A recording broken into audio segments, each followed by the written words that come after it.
নিযুক্ত ভাইরা সহ আমাদের ইসলামী আন্দোলনের কর্মী ভাইরা সবাইকে আমার সালাম, আসসালামু আলাইকুম ওয়া রাহমাতুল্লাহ। প্রিয় উপস্থিতি, যদি জুলাই সনদের মাধ্যমে নির্বাচন না হয়, বাংলাদেশ জামাত ইসলামী কোন নির্বাচন বাংলাদেশে হতে দেবে না। আমরা জানি বিগত ফ্যাসিবাদী স্বৈরাচারী শেখ হাসিনার যে নির্বাচন পদ্ধতি ছিল, সেই পদ্ধতিতে যদি বাংলাদেশে নির্বাচন হয় তাহলে আবার ফ্যাসিবাদের জন্ম নেবে। সেই জন্য পিয়ার পদ্ধতিতে নির্বাচন দিতে হবে।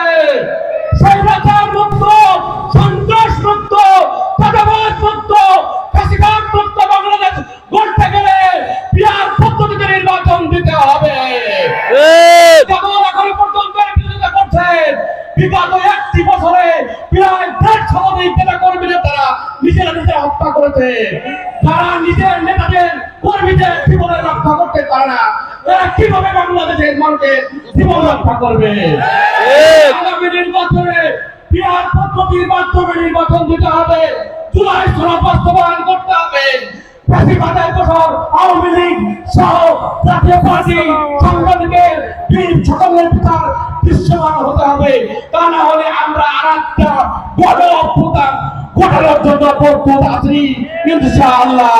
আল্লাহ রাব্বুল আলামিন আমাদের সবাইকে এই আন্দোলনে শামিল হওয়ার তৌফিক দান করুন। আমিন। আসসালামু আলাইকুম ওয়া রাহমাতুল্লাহ। বাংলাদেশ জিন্দাবাদ, বাংলাদেশ জামাত ইসলামী জিন্দাবাদ। নারায়ণ সংগ্রামী খুলনাবাসী, আল্লাহু আকবার। আমরা